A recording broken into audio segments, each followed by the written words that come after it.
Hello students, hi, welcome back to my channel learning with Divya. आज हम पढ़ेंगे students peptic ulcer के बारे में। So what is peptic ulcer, क्या होता है? इसे हिंदी में भी आप पैप्टिक अल्सर ही बोलते हैं, ठीक है, और इंग्लिश में भी पैप्टिक अल्सर बोलते हैं। तो पैप्टिक अल्सर क्या होता है, इसके कितने प्रकार होते हैं पैप्टिक अल्सर के, इसके क्या क्या कारण होते हैं, किस वजह से पैप्टिक अल्सर होता है, कहाँ होता है, ठीक है, लोकेशन क्या है पैप्टिक अल्सर की, इसके अलावा इसमें क्या साइन एंड सिम्टम्स मतलब लक्षण क्या देखने के लिए मिलते हैं, and finally we are the home scientist. तो हम थेराप्यूटिक डाइट प्रोवाइड करते हैं किसी भी बीमारी में, उसको थेराप्यूटिक डाइट से सही करते हैं। तो क्या थेराप्यूटिक डाइट हम यूज करेंगे इन पैप्टिक अल्सर। तो आज का टॉपिक जो है आपका मोस्ट इंपॉर्टेंट टॉपिक है, हर टीजीटी स्टूडेंट्स के लिए इम्पॉर्टेंट है, हर पीजीटी स्टूडेंट के लिए इम्पॉर्टेंट है, नेट के स्टूडेंट के लिए इम्पॉर्टेंट है, DSSB के लिए, आपके RPSC के लिए, लैब असिस्टेंट के लिए, बिकॉज आप थेराप्यूटिक न्यूट्रिशन तो हर एक एग्जाम के लिए तैयार करते ही हैं, है ना, और हर बीमारी के बारे में पढ़ते हैं। तो अभी मैं आपको सारी गैस्ट्रोइंटेस्टाइनल डिजीजेस पढ़ा रही हूँ। जैसे मैंने अभी आपको लास्ट सीलियाक डिजीज पढ़ाई। Coeliac disease is also GI tract disorder. Okay, now peptic ulcer is also GI tract disorder. मतलब GI ट्रैक्ट मतलब आपके आहार नाल में आपकी जो GI ट्रैक है, गैस्ट्रो इंटेस्टाइनल ट्रैक है, जिसको आप आहार नाल बोलते हैं, एलिमेंट्री कैनाल बोलते हैं, जब उसमें आपकी किसी भी तरीके की डिजीजेज होती हैं, बहुत नॉर्मल तो आपके होती हैं, वॉमिटिंग, नोजिया, ठीक है, डायरिया, लेकिन जो क्रॉनिक आ जाती हैं, मतलब जो खतरनाक बीमारियां होती हैं, जैसे सीलियाक के बारे में पढ़ा, वैसे ही आज हम पैप्टिक के बारे में पढ़ेंगे, पैप्टिक अल्सर के बारे में। क्लियर है स्टूडेंट? पूरा टॉपिक आज क्लियर होगा। और जो भी बच्चे डाइट के लिए बोल रहे थे, लाइक सिप्पी डाइट, लाइक आपके एंडरसन डाइट, सब कुछ क्लियर हो जाएगा आज यहाँ पर। हर एक डाइट के बारे में भी आप जान लेंगे।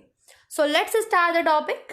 जैसे हमेशा की तरह डेप्थ में पढ़ाऊंगी, डीप करके पढ़ाऊंगी, जैसे मेरी आदत है, तो वैसे ही हम पढ़ेंगे। ओके, एंड सबको इक्वल है, सारे स्टूडेंट्स मेरे लिए, सबके लिए इक्वली मेरी एजुकेशन डिस्ट्रीब्यूट होती है। ऐसा नहीं है कि मैं किसी को ऑफलाइन पढ़ा रही हूँ या किसी को पैसे लेके पढ़ा रही हूँ। नो, ये मेरा फंडा नहीं है, ये मेरा टीचिंग स्टाइल नहीं है। My teaching style is free for all, सबके लिए इक्वल है। और जैसे मैं पढ़ती हूँ, जिस डेप्थ में, जिस गहराई में जाके, उसी गहराई में मैं आपको भी पढ़ाती हूँ।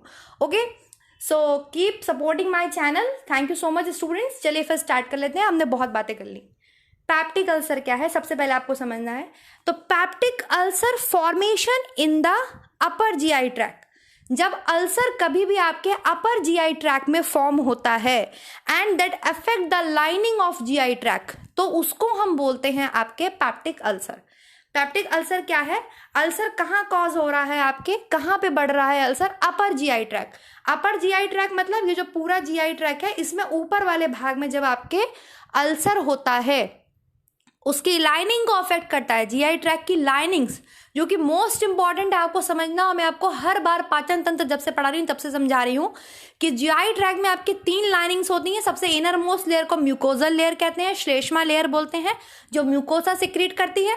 देन आपके बीच में होती है सब mucosa layer, then the last layer is serosa layer. मैं तो 3 आपको मोस्ट इंपॉर्टेंट बताई हैं, ठीक है। तो जब ये लाइनिंग अफेक्ट होती हैं GI ट्रैक की, और उसमें आपके ब्लीडिंग होने लगती है, कुछ आपके सोर जैसे बनने लगते हैं, उसको हम बोलते हैं अल्सर, अल्सरेशन। क्लियर है?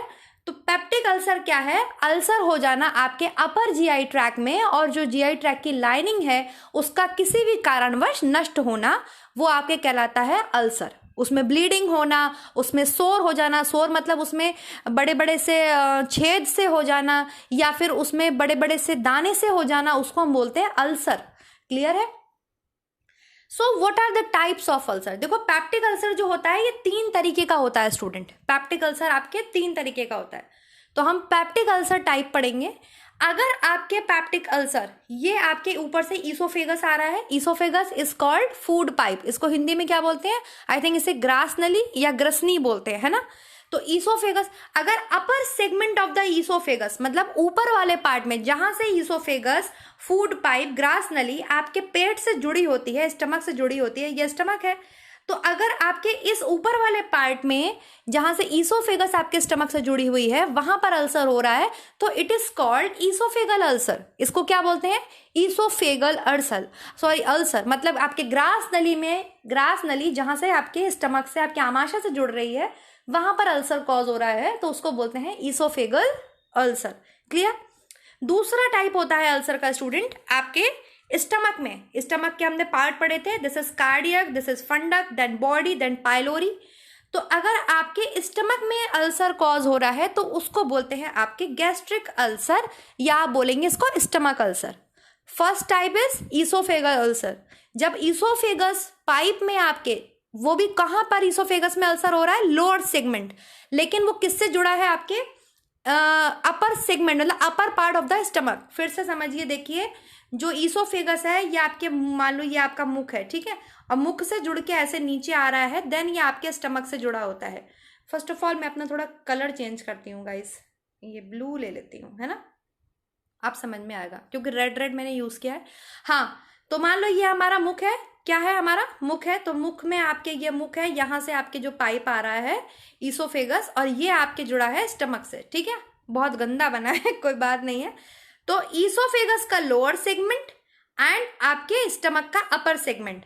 स्टमक का ऊपरी भाग से तो जुड़ा होता है आपके फूड पाइप, फूड आपके फूड से आ रहा है, फूड पाइप से आ रहा है और पेट में जा रहा है।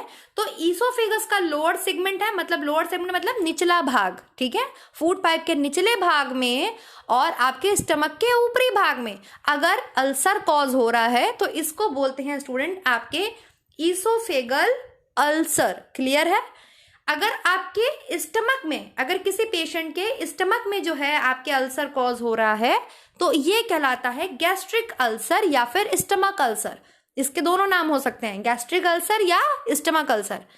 और तीसरा अल्सर होता है आपके ड्यूडेनम अल्सर। ड्यूडेनल अल्सर वो होता है जहां से आपके lower segment of the stomach and the upper segment of the duodenum जहां से जुड़ी होती है स्टमक से, ठीक है, ड्यूडेनम जहां से स्टमक से जुड़ी होती है तो वो कौन सा पार्ट हुआ? अपर सेगमेंट हुआ ना, ऊपर वाला पार्ट हुआ ना ड्यूडेनम का।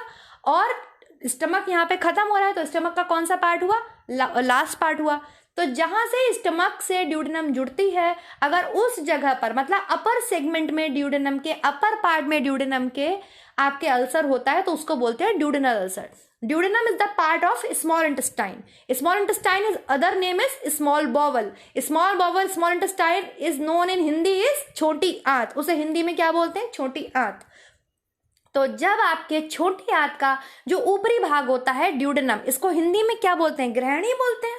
जरा बताना, छोटी आंत को, छोटी आंत के जो ऊपर वाला पार्ट है ड्यूडेनम, उसको हिंदी में क्या बोलते हैं?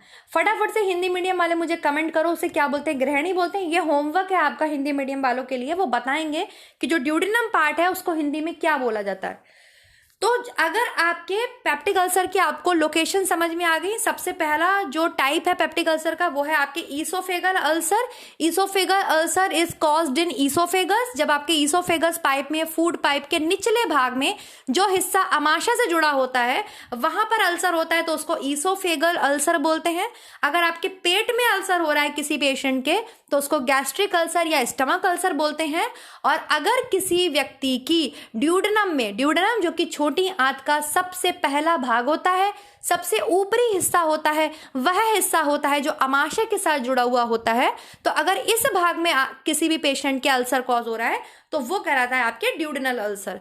तो there are 3 types of peptic ulcer. First is oesophageal ulcer, second type is stomach और gastric ulcer and the third type is duodenal ulcer.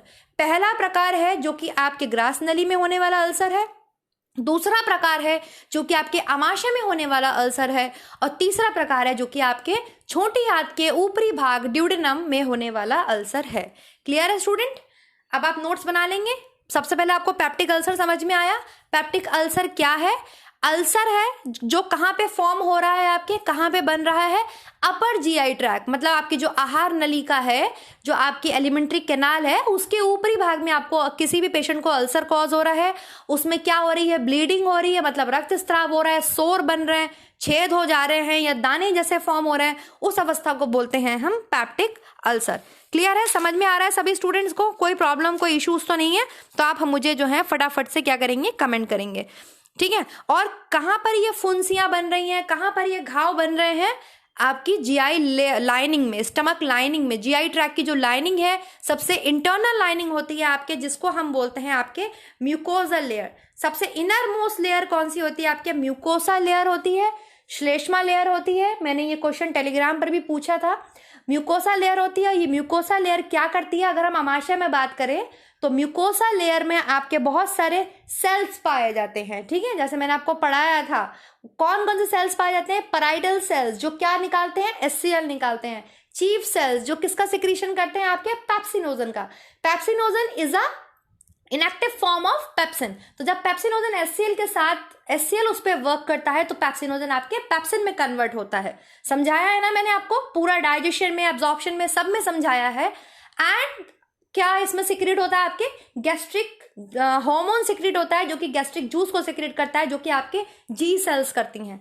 Clear है ना? तो चलिए वहीं पर चलते हैं, हम वहीं पर चलते हैं। लेयर्स ऑफ स्टमक, ये देखो भैया, ये आपके आ रहा है स्टमक, ये रहा आपके जो मैं बात बोल रही थी, आपके फूड पाइप, ये फूड पाइप आ रहा है। अगर ये है lower segment of the food pipe और ये है लोअर सेगमेंट ऑफ आपके किसका है, ये लोअर सेगमेंट स्टमक का। तो जब यहाँ पे अल्सर कॉज हो रहा है, लोअर सेगमेंट है ये आपके फूड पाइप का और अपर सेगमेंट किसका है, आपके स्टमक का। तो जब आपकी ग्रास नली के निचले हिस्से में कहीं पर भी अल्सर कॉज हो रहा है तो उसको हम ईसोफेगल बोलते हैं। अगर स्टमक में कहीं भी हो रहा है तो उसको हम आमाशय का अल्सर बोलते हैं, गैस्ट्रिक अल्सर बोलते हैं। और जिस हिस्से से ड्यूडेनम जुड़ी है, ये ड्यूडेनम जुड़ी है, जो कि आपके सी आकार की होती है ड्यूडेनम, समझाई है ना मैंने, ड्यूडेनम की शेप क्या होती है, सी शेप की। तो ड्यूडेनम का मतलब स्मॉल इंटेस्टाइन का जो सबसे ऊपरी भाग है ड्यूडेनम, जहां से वो आमाशय से जुड़ी है, यहां पर अल्सर कॉज होता है तो उसको ड्यूडेनल अल्सर बोलते हैं। अब हम बात करेंगे लेयर्स ऑफ स्टमक वॉल, तो जो कि मैं आपको समझा चुकी हूं कि कौन कौन सी लेयर्स होती हैं स्टमक में। सबसे ऊपर आपकी जो लेयर होती है वो म्यूकोजा लेयर होती है। म्यूकोजा लेयर आमाशय में क्या करती है, म्यूकोजा लेयर आमाशय में आपके म्यूकस सिक्रीट करती है। पहली बात तो वो इसलिए म्यूकस सिक्रीट करती है क्योंकि फूड को कैसा रखना है, मॉइस्ट रखना है। दूसरी चीज, आपके आमाशय में एचसीएल प्रेजेंट होता है, हाइड्रोक्लोरिक एसिड प्रेजेंट होता है, जो कि कौन सिक्रीट करता है, जो कि आपके पैराइटल सेल सिक्रीट करती हैं। म्यूकोसा लेयर में आपके सेल्स पाई जाती हैं। मैंने ये स्ट्रक्चर समझा के आपको बताया था ना, ऐसे करके कौन कौन सी सेल्स होती हैं, आपके चीफ सेल्स होती हैं, पैराइटल सेल्स होती हैं, जी सेल्स होती हैं, गैस्ट्रिक सेल्स होती हैं, सब समझाया था ना आपको, क्लियर किया था ना। तो पैराइटल सेल्स आपके क्या सिक्रीट करती हैं, एचसीएल, हाइड्रोक्लोरिक एसिड, हमारे आमाशय में पाया जाता है, हमारे स्टमक में पाया जाता है, जो कि क्या करता है, जो कि पेप्सिनोजन के ऊपर वर्क करता है, पेप्सिनोजन को पेप्सिन में कन्वर्ट करने के लिए। और पेप्सिन किसके डाइजेशन के लिए हेल्पफुल होता है, पेप्सिन आपके प्रोटीन के डाइजेशन के लिए हेल्पफुल होता है। प्रोटीन पे जब पेप्सिन वर्क करता है तो वो पॉलीपेप्टाइड्स में टूटता है या पेप्टोन्स में टूटता है। समझ में आ रहा है? अमीनो एसिड्स में नहीं टूटता है। अमीनो एसिड पे तो तब टूटता है जब उस पे सक्कस एंटेरिकस काम करता है। Succus entericus is the small intestine juice. Clear है? तो हम कहां पर थे भाई, ये क्या करती हैं, ये सिक्रीट कर रही हैं। म्यूकोसा लेयर किसके लिए जरूरी है, कि ये सब सिक्रीशन के लिए जरूरी है। इसके अलावा म्यूकोसा लेयर मैंने आपको बताया था कि हमारा जो स्मॉल इंटेस्टाइन जो स्टमक होता है, यहाँ पर जो पीएच लेवल होता है वो बहुत हाई होता है। सबसे पहले पीएच लेवल मुंह में कितना होता है, 6.8 होता है, पेट में आके 1.8 हो जाता है और इंटेस्टाइन में जाके आपके 7.8 हो जाता है। तो मैंने ये क्वेश्चन भी आपसे पूछा है टेलीग्राम पर, तो बच्चे कंफ्यूज कर गए। मैंने पूछा है कि जो जीआई ट्रैक में आपके पीएच का लेवल है वो बताइए। तो पीएच लेवल अम्लीय होगा पहले, फिर क्षारीय होगा, ठीक है। सबसे पहले अम्लीय, देन क्षारीय। तो 6.8 इस अम्लीय है ना। तो जब स्टमक में क्या है, एचसीएल है, और एचसीएल क्या करता है, बहुत ज्यादा हार्ड होता है, भाई अम्ल है, एसिड है, बहुत हार्ड होता है। तो म्यूकोसा लेयर क्या करती है, ये अम्ल जो है, जो एसिड है, ये आपके स्टमक को जला के राख कर सकता है, लेकिन इसको कौन बचाता है, इसको आपके म्यूकोसा लेयर बचाती है। जो इनर मोस्ट लेयर होती है, जीआई ट्रैक्ट की इनर मोस्ट लेयर, ये म्यूकोसा लेयर, ये स्टमक को बचाती है। ये क्या सिक्रीट करती है, ये बाइकार्बोनेट सिक्रीट करती है। बाइकार्बोनेट क्या है, एक तरीके का क्षार है, मिल्क ऑफ मैग्नीशिया है, बाइकार्बोनेट सिक्रीट करती है। ये बाइकार्बोनेट क्या करते हैं, ये बैलेंस बना के रखते हैं, ये अम्ल को दूर रखते हैं स्टमक की वॉल से, वरना स्टमक की वॉल गल के खत्म हो जाएगी अगर ये म्यूकोसा लेयर नहीं होगी। पेप्टिक अल्सर में क्या होता है, ये म्यूकोसा लेयर ही डैमेज होती है और HCl जो है, जो आपके हाइड्रोक्लोरिक एसिड है HCl, ये आपके टच में आ जाता है, स्टमक की वॉल को खत्म कर देता है, वहीं पर ब्लड जो है आपके सिक्रेट हो जाता है, निकलना। मतलब मेरी बात समझ में आई? इतनी बात मैंने क्यों समझाई आपको, क्यों आपको फिर से मैंने ये लेयर्स जो है रिवाइज करवाई कि भाई आपको पता है जीआई ट्रैक्ट में मेन 3 लेयर्स होती हैं, म्यूकोसा, सब mucosa and serosa. Mucosa layer जो आपके आमाशय में अगर हम बात करें तो आमाशय में म्यूकोसा लेयर के क्या फंक्शंस होते हैं। पहली बात तो म्यूकोसा लेयर की जो अपर मोस्ट लेयर होती है वो एपिथेलियम सेल्स की बनी होती है। एपिथेलियम सेल्स बहुत टाइटली एक दूसरे से फिक्स्ड होते हैं। और दूसरा काम म्यूकोसा लेयर क्या करती है, म्यूकस सिक्रीट करती है, फूड को मॉइस्ट बना के रखती है। इसके बाद म्यूकोसा लेयर स्टमक में क्या करती है कि यहाँ पर बाइकार्बोनेट्स निकलते रहते हैं इसमें से। बाइकार्बोनेट्स इसमें से क्यों निकलते रहते हैं म्यूकोसा लेयर से, इसलिए निकलते रहते हैं क्योंकि आमाशय में क्या प्रेजेंट है, आमाशय में HCl प्रेजेंट है, हाइड्रोक्लोरिक एसिड प्रेजेंट है, जिसको कौन सिक्रीट करता है, जिसको आपके पैराइटल सेल्स, जिसको आप ऑक्जेंटिक सेल्स भी बोलते हैं, वो सिक्रीट करती हैं, है ना। पैराइटल सेल्स को ऑक्जेंटिक सेल्स बोलते हैं ना, वो सिक्रीट करती हैं। पैराइटल सेल से आपके HCl निकलता है। HCl फूड के डाइजेशन के लिए बहुत इंपॉर्टेंट होता है, स्पेशली प्रोटीन के डाइजेशन के लिए बहुत इंपॉर्टेंट होता है HCl, क्योंकि वो जो आपके चीफ सेल से निकलता है पेप्सिनोजन एंजाइम उसको कन्वर्ट करता है पेप्सिन में। अगर HCl नहीं निकलेगा तो पेप्सिनोजन पेप्सिन में कन्वर्ट नहीं होगा, प्रोटीन का डाइजेशन नहीं होगा। तो ये तो नॉर्मल बात रही। बट इन पेप्टिक अल्सर क्या होता है, इन पेप्टिक अल्सर, जब पेप्टिक अल्सर ऐसे कॉज होता है कि ये जो म्यूकोसा लेयर है ये किसी कारणवश आपके खत्म होने लगती है, डैमेज होने लगती है, और जो HCl है वो किसके कांटेक्ट में आ जाता है, वो आपके आमाशय की दीवार के कांटेक्ट में आ जाता है और वहीं पर फिर घाव बन जाते हैं, रक्तस्राव होने लगता है। अब ऐसा होता क्यों है, क्यों भाई ये म्यूकस लेयर खत्म हो गई, क्या ऐसा हमारे शरीर में पहुंच गया जो म्यूकस लेयर को ही डैमेज कर गया? तो दीज आर, अब हम बात करेंगे causes of PUD, peptic ulcer disease. Causes of PUD, क्या क्या कारण है पेप्टिक अल्सर के, किस कारणवश ये म्यूकोसा लेयर खत्म हुई? तो first cause is H. pylori. H. pylori. H. pylori is Helicobacter pylori. It is a gram negative bacteria. ये क्या है, gram negative बैक्टीरिया है। What is gram negative? What is gram positive? कोई बताएगा? कोई मुझे कमेंट करके बताएगा फटाफट से लाइव कि ग्राम नेगेटिव क्या है, ग्राम पॉजिटिव क्या है।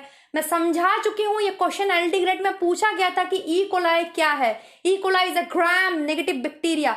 जब भी कभी हमें बैक्टीरियाज में डिफरेंसेस करने होते हैं तो आपके ग्राम स्टेनिंग की जाती है, पूरा समझाया है, और बैक्टीरिया को कैरेक्टराइज्ड किया जाता है कि वो ग्राम नेगेटिव है, कि ग्राम बैक्टीरिया, मतलब बैक्टीरिया को रंग कर देखते हैं, कलर करके देखते हैं। स्टूडेंट्स पढ़ लो, ये इन्फॉर्मेशन ऐसी है जो ऐसे आपको नहीं मिलेगी कहीं भी। आप हजारों रुपए दोगे ना तब भी आपको नहीं मिलेगी।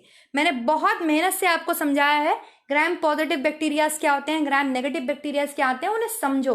वो बहुत ही टेक्निकल बायोटेक्नोलॉजी है, समझ में आ रहा है? ऐसे कोई नहीं पढ़ाएगा, कितने पैसे खर्च कर लेना। तो उसको पढ़ना जरूर और समझना जरूर कि ग्राम नेगेटिव और ग्राम पॉजिटिव बैक्टीरिया होते कहाँ हैं और क्या होते हैं, क्यों इसको हम कैटेगराइज करते हैं ग्राम पॉजिटिव और ग्राम नेगेटिव में। मैं यहाँ पे वो बात नहीं करूंगी वरना टॉपिक बहुत लंबा हो जाएगा। H. pylori. H. pylori is a causating agent of peptic ulcer. Peptic ulcer किस कारणवश आपके कॉज होता है? उसका सबसे बड़ा कारण है हेलिकोबैक्टर पाइलोरी बैक्टीरिया। ये बैक्टीरिया जब बॉडी के अंदर आ जाता है तो ये म्यूकस लेयर को खा के खत्म कर देता है। ये म्यूकस लेयर के ऊपर अटैक करता है, म्यूकस लेयर को खत्म कर देता है, जिस कारण से जो हाइड्रोक्लोरिक एसिड है, जो HCl है, वो क्या करता है, आमाशय से टच हो जाता है और आमाशय में आपके पेप्टिक अल्सर या इसोफेगस में या ड्यूडेनम में पेप्टिक अल्सर कॉज होता है। तो पहला कारण तो है एच पाइलोरी। दूसरा कारण होता है आपके non steroidal anti inflammatory drugs, it is called एनसेड, इसको शॉर्ट फॉर्म में बोलते हैं एनसेड। एनसेड आपके ऐसे ड्रग्स होते हैं, ऐसी दवाइयां होती हैं जो पेन किलर्स मतलब स्पेशली होती हैं। ये अर्थराइटिस का दर्द है, जोड़ों का दर्द है, या किसी भी तरीके की बहुत ज़्यादा इन्फ्लेमेशन है आपके जीआई ट्रैक्ट में, मतलब आमाशय में किसी प्रकार की इन्फ्लेमेशन है, जलन है, तो उसको कम करने के लिए डॉक्टर ये ड्रग्स देते हैं। ये ड्रग्स भी जिम्मेदार होती हैं म्यूकोसा लेयर को ख़त्म करती हैं, और जब ये म्यूकोसा लेयर को ख़त्म करती हैं तो HCl क्या होता है, टच में आ जाता है। तो इसीलिए डॉक्टर बोलते हैं कि बिना पूछे दर्द की दवा नहीं खानी चाहिए, बिना प्रिस्क्रिप्शन डॉक्टर की एडवाइस के बिना किसी भी तरीके का एंटी ड्रग नहीं लेना चाहिए, कोई भी दर्द की दवा ऐसे ही नहीं खानी चाहिए। तो एक ये भी कारण है म्यूकोसा लेयर को खत्म करने का। इसके अलावा और भी बहुत से कारण हैं, लाइक मेंटल स्ट्रेस हो गया, लाइक स्मोकिंग हो गया, जो लोग बहुत ज़्यादा धूम्रपान करते हैं, जो लोग बहुत ज़्यादा अल्कोहल लेते हैं, बहुत मिर्च मसाले वाला भोजन खाते हैं, जिनके भोजन में अत्यधिक मिर्च मसाला होता है, लाल मिर्ची होती है, ये भी कारण होता है म्यूकोसा लेयर को खत्म करने का। और जेनेटिक्स भी हो सकता है। सबसे बड़ी बात, पेप्टिक अल्सर जो है वो जेनेटिक्स भी हो सकता है। ये इतिहास देखा गया है कि अगर किसी की फैमिली में पेप्टिक अल्सर हुआ है तो आगे भी हो सकता है। इसके अलावा ब्लड ग्रुप, एक ओ ब्लड ग्रुप होता है, तो जिनका ओ ब्लड ग्रुप होता है उनमें ये अधिकतर पाया गया है पेप्टिक अल्सर। ऐसा मैं नहीं कह रही कि हर ओ ब्लड ग्रुप वाले को पेप्टिक अल्सर होगा, लेकिन ये एक कारण हो सकता है कि ओ पॉजिटिव, जिनका पॉजिटिव नेगेटिव नहीं, जिनका ब्लड ग्रुप ओ है उन्हें पेप्टिक अल्सर उनमें देखा गया है। भाई चेक किया जाता होगा, डॉक्टर्स ने देखा है तभी ये बात बोल रहे हैं।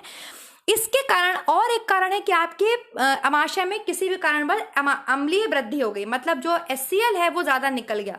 कैसे निकल गया? आप जो है उपवास रख रहे हैं, 0 फिगर कर रहे हैं, कुछ खा ही नहीं रहे हैं, बिल्कुल उपवास पर हैं लंबे समय तक, या तो कुछ खाया नहीं है या सुबह ब्रेकफास्ट नहीं किया है, 0 फिगर बना रही हैं लड़कियां, डाइटिंग पे लगी हुई हैं, एक्सरसाइज तो करनी ही नहीं है लेकिन 0 फिगर बन जाए, खाना नहीं खाएंगी, तो भैया ये होगा, पेप्टिक अल्सर कॉज होगा। क्यों? क्योंकि HCl तो सिक्रीट हो जाता है।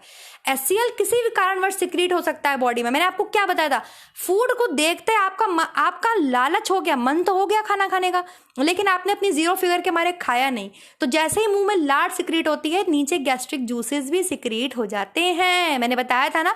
तो अगर किसी भी कारणवश आपके HCl सिक्रीट हो गया तो HCl क्या करेगा, आपकी अम्लीयता बढ़ा देगा, और अम्लीयता बढ़ती है तो म्यूकोसा लेयर भी खत्म होगी। कोई भी चीज अगर किसी भी मात्रा से अधिक निकलेगी तो ऑब्वियसली वो नुकसान देगी, है ना। मानसिक तनाव हो गया। एक कारण होता है पैराथायरॉयड ग्लैंड की अधिक क्रियाशीलता, उसको हम बोलते हैं आपके हाइपर कैल्शियमिया। हाइपर कैल्शियमिया क्या है, यहाँ पे मैंने और भी कारण लिखे हैं। अगर पैराथायरॉयड ग्लैंड जो होती है वो ज्यादा एक्सेसिव अमाउंट में जो है एक्टिव हो गई, मतलब उसका जो काम है वो अत्यधिक मात्रा में करती है, तो रक्त में कैल्शियम की मात्रा बढ़ जाती है, और जब कैल्शियम की मात्रा बढ़ जाती है तो पेप्सिन जो एंजाइम है वो ज्यादा सिक्रीट होता है, पेप्सिन भी ज्यादा सिक्रीट होने लगता है, और जहां पेप्सिन ज्यादा सिक्रीट होगा मतलब पेप्सिनोजन ज्यादा सिक्रीट होगा, उस पर HCl काम करेगा तो पेप्सिन बन जाएगा। HCl और पेप्सिनोजन दोनों अगर ज्यादा सिक्रीट हो रहे हैं तो भी पेप्टिक अल्सर कॉज होता है। समझ में आ रहा है? तो these are the causes of PUD। आपके यहाँ पे मैंने और भी बना रखे हैं, आप देख सकते हैं। हेलिकोबैक्टर पाइलोरी बैक्टीरिया मैं जिसकी बात कर चुकी हूँ, एनसेड की बात मैं कर चुकी हूँ, ज़ोलिंगर एलिसन सिंड्रोम ये एक टाइप का सिंड्रोम है, ये भी एक कारण है पेप्टिक अल्सर के होने का। अल्कोहल बिवरेजेस, बहुत ज्यादा मात्रा में आप शराब पी रहे हैं, धूम्रपान कर रहे हैं। इसके अलावा फैमिली हिस्ट्री, मतलब आपकी फैमिली में है, वंशानुक्रम की बात हम कर चुके। इसके अलावा मेंटल स्ट्रेस, बहुत ज़्यादा आप स्ट्रेस में रहते हैं तो बॉडी की बहुत सारे फंक्शंस जो हैं वो आपके बिगड़ते ही हैं। Low level of melatonin hormone is found in human brain. Melatonin is responsible for the sleeping. अगर आप सोना चाहते हैं तो मेलाटोनिन हार्मोन ही सिक्रीट होता है बॉडी में, तभी अच्छे से नींद आती है, और ये अंधेरे में ही सिक्रीट होता है। इसीलिए जैसे ही आप बत्ती बंद करते हैं आपके कमरे की, आप सो जाते हैं। पीनियल ग्लैंड में मैंने ये सब पढ़ाया हुआ है तो पढ़ लीजिएगा। हाइपर कैल्शियमिया की कंडीशन तभी आएगी जब पैराथायरॉयड ग्लैंड आपकी इम्बैलेंस हो जाएगी। जो पैराथायरॉयड ग्लैंड होती है वो इम्बैलेंस है तो आपके बॉडी में कैल्शियम की मात्रा बढ़ जाएगी।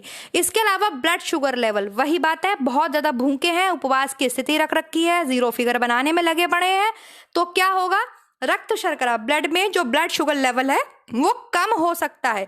कम होगा तो आपको चक्कर आएंगे, आप गिरेंगे, पेट में दर्द है, मरोड़े उठेंगी, बहुत सी कंडीशंस हो सकती हैं, तनाव ले रहे हैं, तो ये सब आपके होते हैं कारण पेप्टिक अल्सर के, जिसमें जो मोस्ट इंपॉर्टेंट कारण है वो है आपके एच पाइलोरी बैक्टीरिया। 90% जो है आपके पेप्टिक अल्सर इसी बैक्टीरिया की वजह से कॉज होता है। और दूसरा जो मोस्ट इंपॉर्टेंट कारण है वो है आपके एनसेड, non steroidal anti inflammatory drugs, जो कि दर्द की पेन किलर्स दवाई हैं, एनसेड, इनकी वजह से पेप्टिक अल्सर कॉज होता है। ये दो बहुत मोस्ट इंपॉर्टेंट कारण हैं।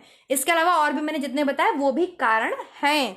ठीक है, नेक्स्ट देखिए, नेक्स्ट क्या है, कॉजेज ऑफ पीओडी, वही है हेलिकोबैक्टर पाइलोरी के बारे में थोड़ा सा बता रही हूँ। Helicobacter pylori is a gram negative spiral shaped bacterium that infect half of the world population. इतनी सारी पॉपुलेशन को इसने बर्बाद किया हुआ है। ये शेप होती है इसकी, ये देखिए, ठीक है ना, स्पाइरल शेप्ड है, और इसकी जो फ्लैजिलाज होते हैं ये बड़े लंबे लंबे होते हैं, ये चीज बहुत लंबी होती है। तो ये रहा आपके हेलिकोबैक्टर पाइलोरी, और देखो इसने क्या किया, ये डायग्राम है, म्यूकोसा लेयर को बिल्कुल डैमेज कर दिया, ये है डैमेज कर दिया है। ये इस तरीके से सोर बन जाएंगे, गड्ढा बन जाएगा, और यहाँ से क्या होगा, ब्लीडिंग स्टार्ट हो जाएगी, क्योंकि ये म्यूकोसा लेयर को इसने खत्म कर दिया। म्यूकोसा लेयर क्या कर रही थी, बाइकार्बोनेट सिक्रीट कर रही थी, जिससे कि न्यूट्रल था, एल्कलाइन और बेस जब मिल जाते हैं तो न्यूट्रलाइज हो जाता है, तो न्यूट्रलाइज कर रही थी अमाशय की दीवार को। और जब ये म्यूकस लेयर को ही खत्म कर देगी तो बाइकार्बोनेट सिक्रीट ही नहीं होंगे, बाइकार्बोनेट सिक्रीट नहीं होंगे, तो तुरंत HCl जो है जाके अमाशय की दीवार पर एकदम से असर करेगा, और इतना एसिडिक pH होता है कि अमाशय भाई वहां पे क्या होने लगेगा, खराब होने लगेगा, ब्लीडिंग स्टार्ट हो जाएगी। बस उसी को हम बोलते हैं, घाव बनने लगेंगे, फुंसी फोड़े बनने लगेंगे, उसी को हम बोलते हैं कि अल्सर कॉज हो गया। अब वो कहीं भी हो सकता है, ईसोफेगल पार्ट में हो सकता है, स्टमक में हो सकता है, या फिर आपके ड्यूडेनम में कॉज हो सकता है। क्लियर है, समझ में आ गया कैसे हेलिकोबैक्टर पाइलोरी। तो Helicobacter pylori is a causing agent of peptic ulcer, PUD. चलो नेक्स्ट देखते हैं, कॉजेज ऑफ पीओडी में है ये non steroidal anti inflammatory drugs that is called NSAIDs are medicines that are widely used to relieving pain, reduce inflammation and bring down a high temperature. They are often used to relieve symptoms of headache. जिनको बहुत ज़्यादा सिर में दर्द होता है, गए खट्टे से दवा खा ली, कोई भी दवा खा ली। एक बड़ी फेमस दवा थी, बहुत लोग यूज़ करते थे, उसका नाम मेरे दिमाग से उतर गया, पता नहीं कौन सी दवा थी, मैं भूल गई। सिर दर्द को दूर करने के लिए खा लेते हैं, जरा सा सिर में दर्द हुआ, बर्दाश्त नहीं हो पा रहा, खा लिया, ठीक है। जिनको अर्थराइटिस तो भैया बहुत खतरनाक बीमारी है, तो उनको तो जो दवा दी जाती है वो भी असर कर सकती है। इस पेनफुल पीरियड्स हो रहे हैं, पीरियड्स में भी दवा खा ली दर्द की, या स्ट्रेन्स है, कोल्ड है, फ्लू है, अर्थराइटिस है ना, and other causes of long term pain, जिसमें आपके लंबे समय तक आपके दर्द बना रहता है अगर किसी पेशेंट के, तो वो आपके ऐसे ड्रग्स लेते हैं, और ये ड्रग्स कारण हो सकते हैं, किसका कारण हो सकते हैं, पेप्टिक अल्सर का। Now the next we move on, treatment of PUD. We are a therapeutic home scientist nutritionist, we are a dietitian. तो हम कैसे कैसे करेंगे अपने पेशेंट को ठीक, भाई डॉक्टर अपना काम करेंगे, डॉक्टर प्रिस्क्रिप्शन लिखेंगे, मेडिसिन लिखेंगे, ऐसी मेडिसिन लिखेंगे जो क्या करती हो, अम्लीयता को कम करती हो, ठीक है, जो क्या करें, अम्लीयता को कम करें, जो हेलिकोबैक्टर पाइलोरी को मारें, ऐसी एंटीबायोटिक्स लिखेंगे। हम क्या करेंगे, हम करेंगे ट्रीट थ्रू थेराप्यूटिक डाइट। तो सबसे पहले हम डाइट जो देंगे स्टूडेंट, वो देंगे ब्लैंड डाइट। ब्लैंड डाइट कौन सी डाइट होती है, एक ऐसी डाइट को हम ब्लैंड डाइट बोलते हैं जिसमें बिल्कुल नॉर्मल बिना मिर्च मसाले वाली डाइट हम देते हैं, ठीक है। ऐसा आहार देंगे हम, पहली बात, जो कि जैसे उबले आलू, सूजी, साबूदाना की खीर, पका हुआ केला, है ना, बिना छिलके भाव से पका हुआ सेब, ना तो बहुत ज़्यादा ठंडा फूड देंगे, ना बहुत ज़्यादा गर्म खाना देंगे हम पेशेंट को। इसके अलावा हम गाय का दूध देंगे। ये जो पेप्टिक अल्सर है ये आपके दूध और क्रीम से सही होता है, ये आप लिख लीजिए, दूध क्रीम।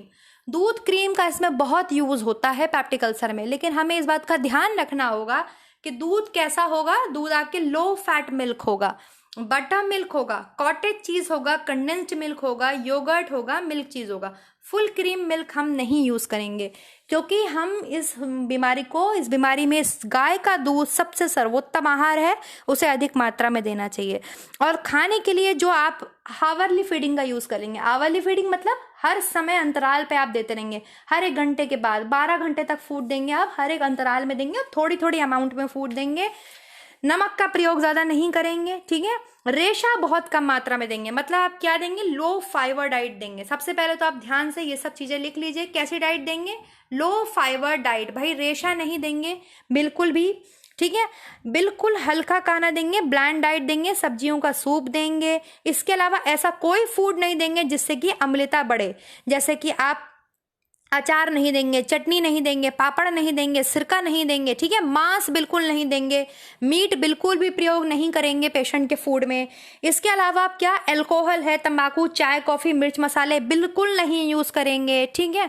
बिल्कुल आप क्या देंगे, ब्लैंड डाइट। ब्लैंड डाइट का मतलब आप समझ गए, एक दलिया हो गया, बहुत हल्का दलिया, या बिल्कुल साबूदाना, आलू, सूजी की खीर, ऐसी चीजें जो बहुत इजीली पेशेंट को डाइजेस्ट हो जाए। इसके अलावा सिट्रस फ्रूट नहीं देंगे, जो बहुत ज्यादा खट्टे फल होते हैं ना, खट्टे फल, वो नहीं देंगे पेशेंट को। क्या नहीं देंगे, खट्टे फल नहीं देंगे पेशेंट को। समझ में आ गया। चलिए, इसके अलावा आपको फलों के रस देने हैं, बट ऐसे नहीं देने जिसमें खट्टे फल हो, अल्कोहल पेय पदार्थ नहीं देने हैं। पेप्टिक अल्सर के रोगी को आपके ऐसे फूड देने हैं जो कि आमाशय की अम्लता को कैसा कर दें, न्यूट्रलाइज कर दें, क्योंकि म्यूकस लेयर खत्म हो गई है। तो हमें ऐसे फूड पेशेंट को देने हैं जो न्यूट्रलाइज कर दें, उसका पीएच न्यूट्रल हो जाए, ठीक है। तो इसी के लिए 12 घंटे की एक आपके आवरली फीडिंग, जो कि आपके एक वैज्ञानिक है सिद्धि महोदय, उन्होंने बताई थी कि 12 आवर की फीडिंग देनी है, उसको आवरली फीडिंग बोलते हैं। हर घंटे के बाद दवा दें, वो फूड देना है खाने के लिए। और क्या है, और आपके हैं जो मोस्ट इंपॉर्टेंट बच्चे पूछते हैं, वो पढ़ लीजिए, treatment of POD, that is Sippy diet. अब ये कुछ वैज्ञानिक थे, कुछ आपके डॉक्टर्स थे जिन्होंने अलग अलग डाइट्स बताई हैं, जैसे सिप्पी डाइट है, इसके अलावा आपके एंडरसन डाइट है, लेन हर्ट्स डाइट है, एंड म्यूलिन ग्रास डाइट है। ये 4 डाइट जो है ये सिप्पी डाइट के लिए पेप्टिक अल्सर के लिए यूज होती हैं, पीयूडी के लिए यूज होती हैं। तो हम इनकी बात भी कर लेते हैं।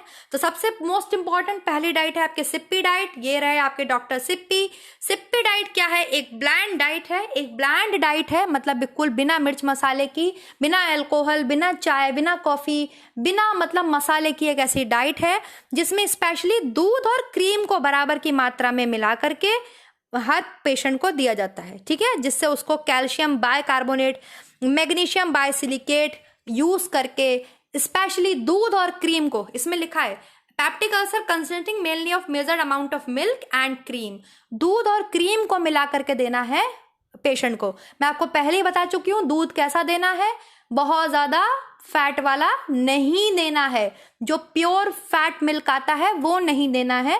नॉर्मल आपको गाय का दूध, मैं आपको बता चुकी हूँ, गाय का दूध पेप्टिक अल्सर के लिए बहुत अच्छा माना जाता है, उपयोगी माना जाता है। गाय के दूध में फैट की मात्रा ज्यादा नहीं होती, ठीक है। तो फुल क्रीम दूध आपको नहीं देना है। लेकिन जो सिप्पी डाइट है, जो डॉक्टर सिप्पी ने प्रिस्क्राइब करी है, वो ये है कि आप दूध और क्रीम को बराबर की मात्रा में मिला दीजिए और पेशेंट को दे दीजिए, ठीक है। उससे उसका पेप्टिक अल्सर इजीली ठीक होगा। तो पहली डाइट हो गई आपके सिप्पी डाइट। दूसरी डाइट है आपके, ये है ट्रीटमेंट ऑफ पीयूडी में, these are the therapeutic diet. तो सिप्पी डाइट की बात हम कर चुके हैं। इसको मॉडिफाई किया आपके लेन हर्ट्स ने, लेन हर्ट्स, तो इसके लिए उनका नाम पड़ा लेन हर्ट्स डाइट, लिखा हुआ है यहाँ पर, लिखा भी है देखो, Sippy diet and its modification by Hartz. तो इसको बोला गया Lenhartz diet. Lenhartz ने क्या करा, दूध और अंडों पर एक लिक्विड डाइट बना दी, क्योंकि दूध बिल्कुल प्रोटीन उसमें आयरन तो बिल्कुल नहीं प्रेजेंट होता, लेकिन अंडे में थोड़ा बहुत अमाउंट ऑफ आयरन होता है, दूध में तो बिल्कुल प्रेजेंट नहीं होता। तो उन्होंने ऐसी फ्लूइड डाइट बना दी, लिक्विड डाइट बना दी, जो पेशेंट के अंदर अनीमिया कॉज ना होने दे, मतलब उसकी आयरन की रिक्वायरमेंट को भी पूरा करे। क्यों, क्योंकि भाई हमने हर चीज़ तो बंद कर दी पेशेंट की, हमने पेशेंट का खट्टे फल बंद कर दिए, हमने पेशेंट को किसी भी प्रकार का जो है ऐसी सब्जियां, ऐसे फूड, ऐसे देना भोजन पदार्थ बंद कर दिए जिसमें आयरन हो, जिसमें ज़्यादा अमाउंट, क्योंकि इन सबको पचाने के लिए भी बहुत सारा प्रोसेस होता है, बहुत सारे एंजाइम्स बॉडी में चाहिए होते हैं। बिल्कुल ब्लैंड डाइट दे रहा है, एकदम उबला हुआ खाना हमें पेशेंट को देना है। केले की खीर है, या आपके साबूदाना की खीर है, सूजी है, हम बात कर चुके हैं, एकदम ब्लैंड, बिल्कुल उबला खाना देना है पेशेंट को। समझ में आ रहा है ना। और दूध और क्रीम आप दे सकते हैं, दूध क्रीम से आप पेशेंट को ठीक कर सकते हैं। तो यही सिप्पी डाइट थी, यही लेन हर्ट्स डाइट थी। लेन हर्ट्स डाइट में क्या करा, उन्होंने लिक्विड बना दिया, मतलब लिक्विड बना दिया किसका, दूध और अंडे का। तो इसको द्रवित आहार बोल दिया गया, इन्होंने दे दिया। तीसरी डाइट है आपके जो पेप्टिक अल्सर के लिए दी जाती है, this is Meulengracht diet. Meulengracht diet क्या था भाई, पेप्टिक अल्सर के दौरान जो है ब्लीडिंग होती है, अंदर इंटरनली ब्लीडिंग होती है स्टमक में वगैरह में, तो इन्होंने भी एक डाइट प्रिस्क्राइब कर दी, a mixed bland diet containing milk, egg, meat and fish. इन्होंने मीट एंड फिश को भी ऐड कर दिया, लेकिन मीट एंड फिश को अवॉइड करना चाहिए, ठीक है, मीट एंड फिश को अवॉइड कर देना चाहिए। लेकिन इन्होंने ये डाइट दी है तो हमको ये पढ़नी है, क्योंकि ये डाइट्स हैं आपके पेप्टिक अल्सर में 4 तरीके की डाइट दी जाती हैं, 4 तरीके की डाइट को बताया गया है, लेकिन जिसमें सबसे ज्यादा अगर किसी डाइट को यूज किया जाता है तो वो है आपके सिप्पी डाइट। कौन सी डाइट है? Sippy diet. तो ये ध्यान रखना है, मैंने आपको बताया कि मांस मछली नहीं देना है, बट इन्होंने भाई म्यूलिन ग्रास जो थे डाइट इन्होंने जब दी 1935 में, तो इन्होंने ब्लीडिंग को रोकने के लिए ऐसी प्यूरी बना करके दी जिसमें इन्होंने दूध को, अंडे को उबालकर, इसके अलावा मांस मछली को मिक्स करके खाने के लिए पेशेंट को दिया, ठीक है। तो वो उनका अपना पॉइंट ऑफ व्यू था, हमें तो पढ़ना है, अब हम उस पर बहस नहीं करेंगे कि मैम आप तो मना कर रही हैं लेकिन ये दे रहे हैं, भाई ये इनका पॉइंट ऑफ व्यू था, आपको पढ़ना है। आपको मेन 4 डाइट याद रखनी है, Sippy diet, Lenhartz diet, Meulengracht diet and the 4th one is Anderson diet. Anderson diet, Anderson diet भी आपके क्या थी, ये ब्लीडिंग को रोकने के लिए, अल्सर के उपचार के लिए, ऑपरेशन हो गया अगर पेशेंट का अल्सर में, तो एंडरसन ने 1927 में इस डाइट को दिया। इसमें सेम वही दूध, क्रीम और ग्लूकोज का मिश्रण जो है, इन्होंने फीडिंग टाइम थोड़ा कम कर दिया। जैसे एक फीडिंग टाइम होता है कि हर घंटे बाद दे दो, इन्होंने उसको थोड़ा और कम कर दिया और उस तरीके से डाइट को दिया। स्पेशली आपको क्या चीजें याद रखनी है, पहले आपको याद रखनी है ब्लैंड डाइट, मतलब उबला खाना देना है पेशेंट को, मिर्च मसाला, चाय, कॉफी, अल्कोहल और ये सब आपको नहीं देना है, ठीक है। लो फाइबर डाइट देनी है। इसके अलावा आपको पेशेंट को क्या नहीं देना है, आपको पेशेंट को ऐसा कोई फूड नहीं देना जिससे उसकी HCl अम्लता बढ़े। आपको क्या देना है पेशेंट को, गाय का दूध देना है, क्रीम देनी है। अगर आपसे पूछा जाए दूध और क्रीम के द्वारा किस रोग का उपचार किया जाता है, तो पेप्टिक अल्सर का किया जाता है। सिप्पी डाइट किस में दी जाती है? पेप्टिक अल्सर में दी जाती है। लेनहर्स्ट डाइट किस में दी जाती है? पेप्टिक अल्सर में दी जाती है। एंडरसन डाइट किस में दी जाती है? पेप्टिक अल्सर में दी जाती है। म्यूलिन ग्रास डाइट किस में दी जाती है? पेप्टिक अल्सर में दी जाती है। बस समझ में आ गया, आपको ये चीजें ध्यान रखनी है। समझ में आ गया कि नहीं आ गया? तो क्लियर है, थेरेप्यूटिक न्यूट्रिशन क्लियर है, आपको समझ में आ गई सारी डाइट्स, मॉडिफिकेशन सबको समझ में आ गया। अब कुछ कॉम्प्लिकेशंस हो जाते हैं, भाई ऐसी डाइट हम दे रहे हैं पेशेंट को जिसमें ना आयरन है, ना कैल्शियम है, ना कुछ विटामिन जा रहे हैं, तो भाई कॉम्प्लिकेशंस तो होंगी। और दूध दे रहे हैं, क्रीम दे रहे हैं, दूध क्रीम दे रहे हैं, तो भैया पेशेंट मोटा हो सकता है, उसको हार्ट डिजीज हो सकती है। तो these are the complications of PUD. कौन कौन सी कॉम्प्लिकेशंस हो जाएंगी? हार्ट डिजीज हो सकती है, क्योंकि दूध दे रहे हैं, क्रीम दे रहे हैं, भले ही कम वसा युक्त दूध दे रहे हैं लेकिन दे तो रहे हैं, क्रीम तो दे रहे हैं, तो ये आपके कोरोनरी हार्ट डिजीज कॉज कर सकती हैं, कॉम्प्लिकेशन हो सकते हैं पेप्टिक अल्सर्स के पेशेंट में। ओबेसिटी हो सकती है, भाई वो मोटा हो सकता है दूध क्रीम के चक्कर में। अनीमिया हो सकता है, क्योंकि दूध तो है ही नहीं सोर्स बिल्कुल भी आपके आयरन का, है ना, इसीलिए उन्होंने हो सकता है जो म्यूलिन हार्ट डाइट में उन्होंने थोड़ा सा फिश और वो अंडा मिक्स कर दिया, किसी बहाने जो है फिश और मीट ही मिक्स कर दिया कि आयरन पहुंच जाए पेशेंट में। समझ में आ रहा है? इसीलिए मॉडिफाई करते गए वो लोग डाइट को अकॉर्डिंग द पेशेंट सिचुएशन। हर जरूरी नहीं कि हर पेशेंट का अल्सर बहुत ज़्यादा खराब हो गया हो, किसी का अगर नॉर्मल है उसको जल्दी ठीक किया सकता है, तो डाइट के मॉडिफिकेशंस होते हैं। तो वही पेशेंट को अनीमिया हो सकता है। इसके अलावा आपके हो सकती है पेशेंट में हेमाटेमेसिस मेलिना। हेमाटेमेसिस मेलिना एक तरीके से ऐसे वो होते हैं जिसमें आपके मतलब जो मल है, मल जो आपके स्टूल होता है उसमें ब्लड आ जाता है, ठीक है। स्टूल में क्या आता है? ब्लड आ जाता है, बहुत बहुत डार्क कलर का हो जाता है, तो उस कंडीशन को बोलते हैं मेलाना। क्या बोलते हैं उस कंडीशन को? मेलाना। तो रक्त आ रहा है तो ब्लड का कलर, स्टूल का कलर चेंज हो जाता है, उसमें ब्लड मिक्स हो जाता है, तो वो मेलाना कंडीशन हो सकती है। इसके अलावा आपके डंपिंग सिंड्रोम, ये है डंपिंग सिंड्रोम, ये देखो, इसलिए मैंने ये पिक्चर ऐड किया। डंपिंग सिंड्रोम में जो है आपके पेशेंट का अमाशय ही काट दिया जाता है। क्या हो जाता है? पेट का अमाशय काट दिया जाता है। अब तुम पूछते हैं मैम अमाशय काट दिया तो गाया कहाँ, इसलिए मैंने पिक्चर ऐड किया है। पहले फूड कैसे पास हो रहा था? ईसोफेगस से through stomach and through duodenum. अब डायरेक्टली फूड कैसे पास हो रहा है? ईसोफेगस से डायरेक्टली इन ड्यूडेनम। तो ये जो है इसको आपके पोस्ट साइबल सिंड्रोम भी बोलते हैं।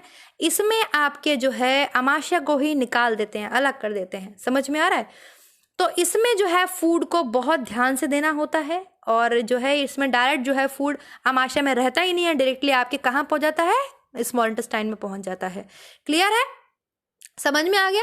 और लास्ट होता है आपके क्या कॉम्प्लिकेशंस आ सकते हैं, लेट सिंड्रोम। तो बीमारी बढ़ भी सकती है, बीमारी जल्दी भी सही हो सकती है, वो तो डिपेंड करता है पेशेंट की कंडीशन के ऊपर। लेट सिंड्रोम में यही होता है कि भाई उसको बेहोशी आ रही है, कपकपी आ रही है, पेट उसका खाली उसको लग रहा है, ब्लड शुगर लेवल उसकी कम हो गई है, तो कॉम्प्लिकेशंस तो हो सकते हैं, ब्लड शुगर लेवल कम हो गई। तो these are the complications. Complications मतलब जटिलताएं, कि जो पेप्टिक अल्सर का पेशेंट है उसमें और कौन कौन सी जटिलताएं हमको देखने के लिए मिल सकती हैं। उसको हार्ट डिजीज हो सकती है, उसको ओबेसिटी हो सकती है, उसको अनीमिया हो सकता है, उसको हेमाटाइटिस इन मेलिना हो सकता है, मतलब उसके ब्लड में वो ब्लड निकल रहा है बॉडी से, तो उसका स्टूल का कलर, जो उसकी पॉटी है उसका कलर चेंज हो सकता है, उसको मेलिना बोलते हैं, ठीक है। उसको डंपिंग सिंड्रोम हो सकता है।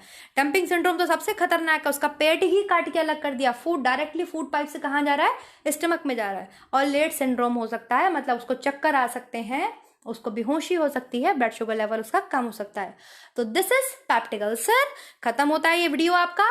आपको कैसा लगा, आपको समझ में आया या नहीं आया, एनी इशू एनी डाउट तो आप कमेंट करो। वैसे मैंने पूरी कोशिश करी है कि आपको थेराप्यूटिक डाइट भी समझा सकूं, आपको समझा सकूं कि पेप्टिक अल्सर कैसे कॉज होता है, क्या क्या टाइप्स हैं, क्या क्या सिम्टम्स जनरेट हो सकते हैं, क्या क्या कॉम्प्लिकेशंस हो सकते हैं। इसी तरीके से हम हाइपरटेंशन को करेंगे, डायबिटीज को करेंगे, डायरिया को करेंगे, कॉन्स्टिपेशन को करेंगे। जैसे सीलियाक करा, पेप्टिक अल्सर करा, आपका सब सिलेबस कंप्लीट हो जाएगा। सो स्टूडेंट्स, आपको क्या करना है, लाइक करना है, शेयर करना है, सब्सक्राइब करना है। Thank you so much guys for your huge support and always support women empowerment. Thank you so much guys. Next video में मिलेंगे नेक्स्ट टॉपिक के साथ। तब तक अपना ध्यान रखिए, नोट्स बनाइए और सेल्फ स्टडी पे फोकस कीजिए। Bye student.